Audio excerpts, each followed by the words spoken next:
Good morning, students of class 10th. Happy to be here with you. You're welcome to 10th standard now since you have cleared your 9th standard. I want to welcome you to the 10th standard now, both classes, section A and section B. I'm sure you all must be happy to uh, do the learning from here on. And we'll be doing for uh, few days we'll be working on online classes, so I expect all my students to be there. As I was going through your syllabus and I was trying to inquire from your previous teacher, Miss Ankita Harold, she told me that she has done two poems with you, The Cold Within and Daffodils.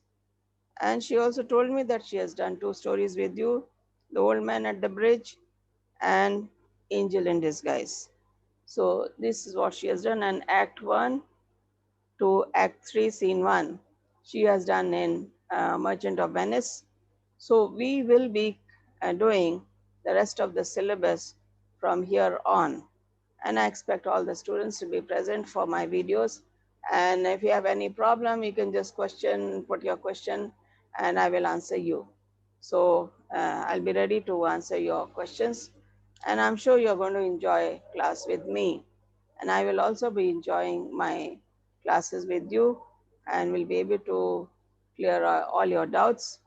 I will be also revising the portion that Ms. Ankita has done with you in 9th standard, so that you will be able to have more access to the way I teach, and the syllabus will be able to complete. Now, when I was looking through The Cold Within, and this particular poem, I'm just revising it for today, and I'm sure you will be able to. This is a very simple poem, and this is written by, uh, written by James Patrick Kinney. When we look at James Patrick Kinney, now he is trying to imagine when you look at the cold within. So when you look at here, cold within, he says he is imagining six humans that are trapped. They belong to different castes, different religion, different background, and they don't know each other. They are strangers to each other, but each of them are at one such place where they cannot move out from here. And they are in the snowstorm, and it's has snowed, and they are sitting near a fire all around. In the center is the fire, and the fire has been burning for some time. And when we look at the fire, we see here the people have the stick with them. Each of them has a log with them. And when we look at the log, they do not want to put their logs into the fire. Now, when we look at this particular poem, it is about uh, the selfishness of each of these people. This is the selfishness of each of the person. And when we look at here, uh, nobody wants to put their logs into the fire. And they are the six humans. Now, when we look at here, happenstance. When you look at six humans trapped by happenstance, that means by chance. They were traveling and they were moved by chance. And therefore, when we look at here, we see here that they are all stuck up. And it says the bleak and bitter cold. What kind of weather is it? Bleak and bitter. I don't think so they have enough of the jackets with them.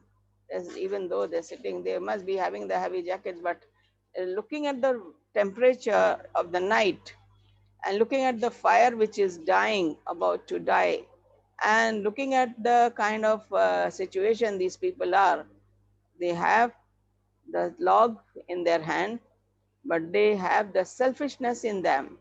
Now, the poem said the cold within.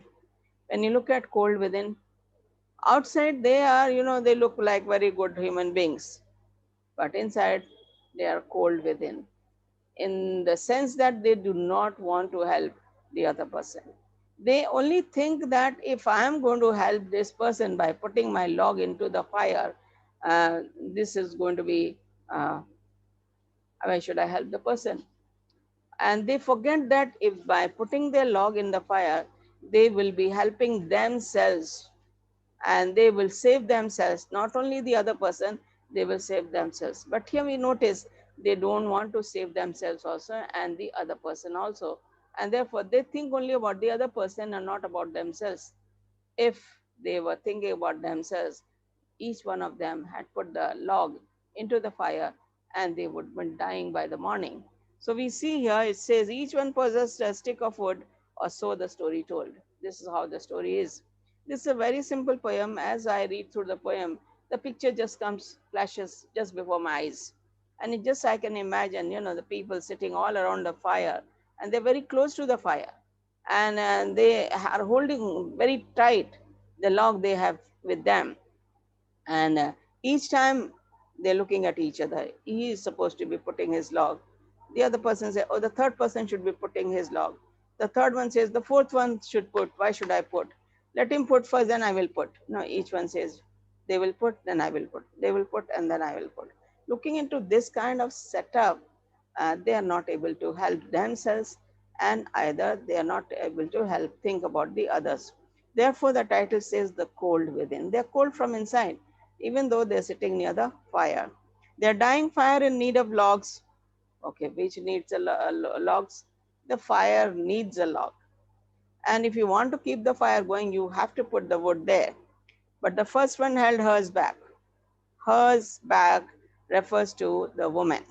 Okay, the woman is holding her log back. It says, four of the faces round the fire, she noticed one was black. This woman happens to be belonging to the white race, or a white woman, and the whole body is white, the face is white, and she belongs to the white race. She does not belong to the black race. And when she looks at the person sitting next to her was a person who belongs to the black race. He is dark-skinned person. Why should I put my stick there, log there, and save this man? If she had thought that if I'm putting my log, I'm putting for myself, then she would have saved the other person. Now, this is a kind of racial differences that this woman is having against this man who is black. Now, when you look at the next man looking across the way, saw one knot of his edge. Next one we say, we have, we're living in this world, we have different language, we have different food, we have different culture. Each country has different culture, different food, different language. So here, now he says, he is looking at the man, this man does not belong to his church. And so here he says, if this man is not belonging to my church, why should I put my log into the fire and save him? If he was belonging to my church, I would have definitely put my fire into the log into the fire and could not bring himself to give. He could not just think in his mind that I'm going to save myself also if I put my log inside. And the fire, his stick of birch. Okay, birch is a tree which grows in the cold countries. And this is the kind of branch of the birch tree each of the person is holding. And this is, it catches fire very fast. So therefore, the birch is the tree which these people are holding. And so the third one sat in the tattered clothes. Now, when we look at the first one is the white woman, and she does not want to help the black man. The second one is the person who sees the other person who does not belong to his church. And the third one is in tattered clothes. That means he is very poor. He gave his coat a hitch. Okay, he must have just gave a hitch. Why should his log be put to use? To warm the idle wrist. Is it that man is a rich man? He doesn't need my wood. Why should I put it? I am a tattered kind of a person. I'm a poor man. I will not put my log for the sake of this rich man. Why should rich man be saved? Because of my fire or the log. The rich man just sat back and thought of the wealth he had in store. The rich man was thinking about his wealth. But that wealth is not going to work out because the fire needs the log. Or how to keep what he had earned from the lazy, shiftless poor. Okay, he was saving his wealth for what? If there is no life, no use of the wealth. So he was also not willing to put his. I says, why should I put it for the sake of this poor man? I will not put my log. I have so much wealth, but that wealth has no meaning if the person doesn't have his life. He says the black man's face bespoke revenge. Okay. Now here black man is very upset with the lady. No, he's looking at her and he says, I must take revenge. As the fire passed from his side, for all he saw in that stick of wood was a chance to spite the white. Okay, now here my turn is coming. This is my turn to take revenge from this white lady. I am not going to put my log into the fire. I will see that she also suffers. And therefore, he does not, in the sense of taking revenge, he did not put his log into the fire. The last man of this forlorn group did not accept for gain, giving only to those who gave was how he played the game. If you give me, I will give you. That was his belief. If you don't give, I will not give. So this was what all the six people did not put their log into the fire. As a result, we see in the last stanza, their logs held tight in their death still hands was proof of human sin. They did not die from the cold without, they died from the cold within. They did not die of the cold without, they had no mercy for the other person, no compassion, no love for the other human being. And therefore, they had the sin of selfishness, sin of covetousness, sin of prejudice, sin of racism, sin of revenge. Now, these were some of the things which they were troubled, and therefore they were not able to save themselves. By saving the others, they would have saved themselves. But this did not happen. And this is happening all around us. And let's remember that this poem is a very simple poem. And the poet is an American poet who has written this poem in 1960. Although it was first rejected, I don't know why it was rejected, but it was rejected. It became too controversial because, see, the racism, prejudice, revenge, all these things are coming into this poem, and therefore it was rejected. But later on, it happened to be accepted, and therefore it has come here by James Patrick Kinney. Very thoughtfully, he has brought what is happening all around us. Sin of selfishness is all around us. So let's remember that you please write a summary of this poem and send me on my WhatsApp. And if you send it to me, it will be very nice. And I will check it up and see how you do. And I will save your, as you keep sending me your assignment, I will keep saving your name in my WhatsApp group. And therefore, this was just a revision of this poem. I'm going to revise the other poem also. We have 3 classes in a week, and therefore, I will have to give one period for language. The third period that we have is, I think we have Monday, Wednesday, and Friday. The third period will be on Friday, and that is going to be for language that I'm going to keep.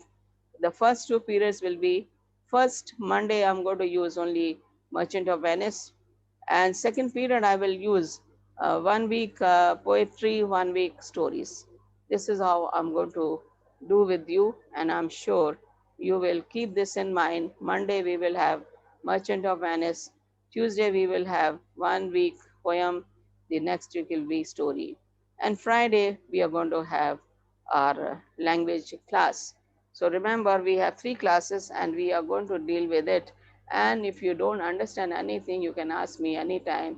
And I will see you again for my next class. God bless you. Take care.